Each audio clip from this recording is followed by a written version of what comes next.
at 12 Eastern. Catch it all right here Monday through Friday on FS1.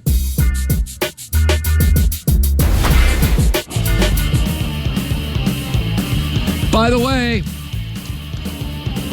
get your free credit scorecard today. New Jersey Devils battle the Caps. Discover card key matchup. Learn more. Discover.com/credit scorecard. Limitations apply. Check out your FICA score. So last night, watching TNT NBA night, Blazers played Oklahoma City. Very interesting teams. One thing that Steven Jackson said, LeBron James found out this year the Western Conference is a lot tougher than the Eastern Conference. He took a bunch of valets and luggage carriers to the Eastern Conference Championship 7-8 straight years. He can't make the playoffs this year, and the Lakers do have some good young talent. So Kenny and Charles last night made a bold prediction last night on TNT. In the Western Conference Finals, the Portland Trail Blazers will be playing the Golden State Warriors. Are you nibbling on that bait, too? Put it on the board. The Portland Trail Blazers are going to the finals. The finals. Wow. The NBA Finals. We are in agreement. Okay, I don't know if that's true, but we thought today, for about 5-6 minutes, we'd roll out the playoffs as they're constituted today and tell you kind of how we feel they would go. I'll start first with the Western Conference playoffs. The number one seed would be Golden State. They'd play the Clippers. It's kind of remarkable that as we've all watched the Lakers' turmoil, the Clippers traded away their best player, Tobias Harris, and right now they're locked into a playoff spot. They've got 2 free agent availabilities next year. Leading candidate for Kawhi Leonard. Golden State obviously wins that series. Much better team.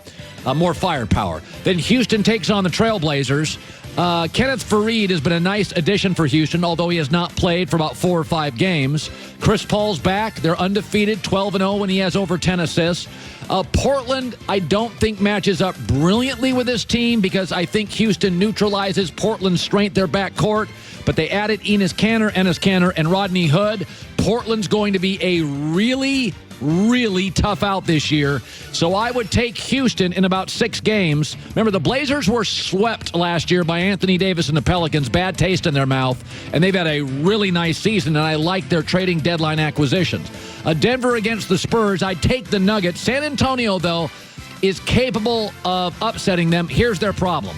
LaMarcus Aldridge averages 21 a game. DeMar DeRozan averages 21 a game. A two-headed basketball team. They don't shoot threes. They lead the NBA in long twos, which is not a prescription for NBA championship, but they're well coached. They've got 2 big-time players who have been in the playoffs. I'll take the Nuggets, but I think they'll get pushback. Oklahoma City and the Jazz. That was a great series last year. Utah prevailed. Listen, Utah's got some assets. Joe Ingles can get really hot. Donovan Mitchell is a spectacular second-year player. Rudy Gobert is the best defensive center in the NBA. Quinn Snyder's a great coach.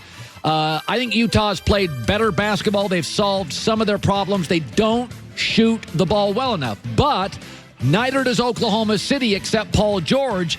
And Paul George, Joy, you know this, does not have a history as a great playoff performer. Paul is my MVP this year, but he's never proven to me he can hit the big shot in the big spot. So I think this is a fascinating first-round playoff series. I think the Rockets struggle with Portland but beat them. I think the Thunder struggle mightily with the Jazz, but I think they beat them. Then it's Golden State and Houston. I think it's a real series. I think the physicality of Kenneth Faried and Chris Paul can give Golden State trouble. I'll take the Warriors to win.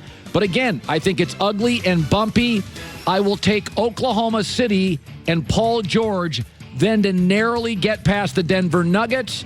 And my guess is Golden State beats the Thunder pretty handily. I don't think the Thunder match up at all against Golden State.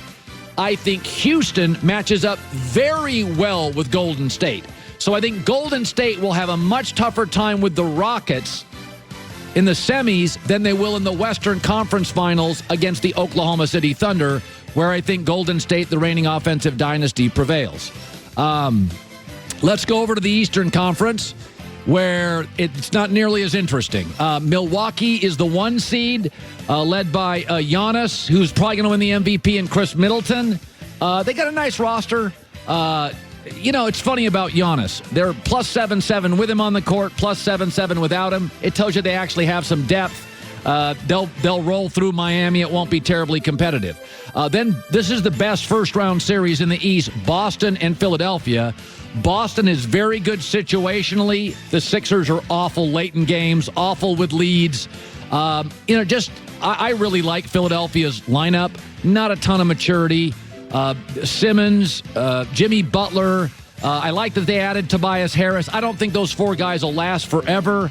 J.J. Redick in the playoffs has sometimes been spotty. I don't think this is a particularly good matchup for Philadelphia. Philadelphia's beat up on a lot of average teams.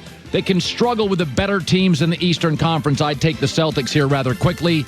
Then the Nets against the Raptors. Listen, who do I trust, Kawhi Leonard or D'Angelo Russell? By the way, Joel Embiid's been banged up since the All-Star break. Don't forget that.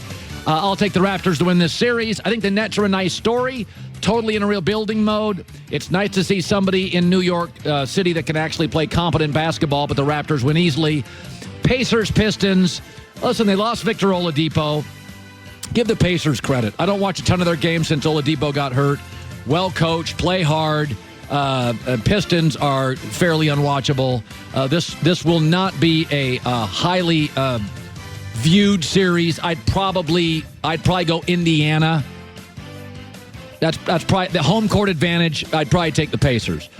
Then from there you get the Bucks against the Celtics. You know how I feel. I think the advantage in coaching goes to the Celtics. Advantage in playoff experience goes to the Celtics. And I would take Boston to beat Milwaukee in a highly competitive series. I also think the best late-game closer either hand is Kyrie Irving. Gordon Hayward has played very, very well over the last couple of weeks. Listen, stars usually get their chemistry act together in the playoffs. They get past the pettiness. I think Boston remains the best team in the East, and they will beat Milwaukee. I think the Raptors put a sledgehammer to the Pacers. Listen, the Raptors are a really good team. Added Marc Gasol. Not sure if that'll be a difference maker, but I think you'll end up with the Raptors facing the Boston Celtics, and I think the Boston Celtics will make pretty quick work of them. So I think in both the Western Conference Finals, I suspect Golden State beats OKC, and it's not a particularly good matchup. The best shooting team against a streaky shooting team in the West. And I think Boston, again, is the team that, to me, has 7 players who are somewhere between B- and A, Kyrie Irving being the best. I don't buy the swoon. I think it's about coach, your star, and your experience. And Boston has more than anybody in the Eastern Conference. And I think we see a Boston Celtic team feeling good about themselves against a Warrior team fighting some apathy that's had a really tough series against Houston. And I think Boston's got a fighting chance. Golden State should be the favorite, will be the favorite, but I think Boston will be okay.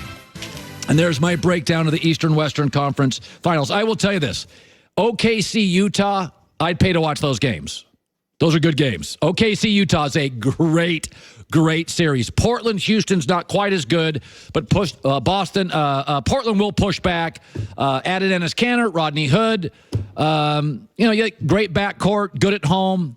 There you go. Stuffy, cold, flu season. You don't want to get sick. If you do, try Vicks Sinex nasal spray. Up to 12 hours, just a little squeeze. When congestion strikes, use as directed. That's Vicks Sinex nasal spray. Chris Haynes, Jason McIntyre. Monday's headlines today as we fly on a Friday through our second hour, hour 3, and a fun one coming up in L.A. It's The Herd.